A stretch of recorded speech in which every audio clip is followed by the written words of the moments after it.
દર્દીની હાલત તો ગંભીર છે, એમને અમદાવાદ શિફ્ટ કરવા પડશે. અમદાવાદ? આટલે દૂર કેવી રીતે લઈ જઈશું?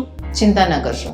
રાજ્ય સરકારે ગંભીર દર્દીઓ માટે અત્યાધુનિક સાધનો સાથે એર એમ્બ્યુલન્સની સેવા શરૂ કરેલ છે અને એની અંદર હાઈલી ક્વોલિફાઈડ ડૉક્ટર્સની ટીમ પણ હાજર હોય છે. ડૉક્ટર, તો આ એર એમ્બ્યુલન્સની સેવા લેવા માટે મારે શું કરવાનું? 108ને ફોન કરવાનો. તમે લગાવી આપી શકો કોલ? હા, શ્યોર.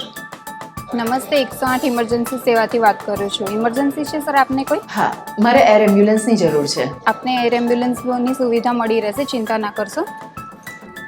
ચેતનાબેન છે, 35 વર્ષની ઉંમર છે. તમારા ડૉક્ટરને અમારા ફિઝિશિયન ડૉક્ટર સાથે વાત કરાવી આપું છું. હા મેડમ, ફિઝિશિયન સાથે વાત કરાવો મને. હલો. હા નમસ્તે ડૉક્ટર, હું ફિઝિશિયન બોલું છું. મને પેશન્ટની કન્ડિશન જણાવી આપો. હાજી, દર્દીને મેં તપાસી લીધા છે અને એર એમ્બ્યુલન્સમાં સફર કરી શકે એમ છે. હું મુખ્ય જિલ્લા તબીબી અધિકારી બોલું છું. ચેતનાબેનના ડૉક્ટર સાથે મારે વાત થઈ ગઈ છે અને મેં પોતે પણ ચકાસણી કરી લીધી છે. હા, હવે એમને અમદાવાદ એર એમ્બ્યુલન્સ દ્વારા લઈ જઈ શકાય છે. તમે જે મુજબ માહિતી આપી હતી એ મુજબ એને એરલિફ્ટ કરી શકાય છે અને એના માટે અમારા CDMO સર સાથે વાત થઈ ગઈ છે અને સરે અપ્રુવલ આપેલું છે. આના માટેનું આગળની કાર્યવાહી જેટલું જલ્દી બને એટલું ફટાફટ થઈ જશે અને તમને સામેથી કોલ આવશે. તમે પેશન્ટને સ્ટેબલ કરીને તૈયાર રાખજો. જી, થેન્ક યુ.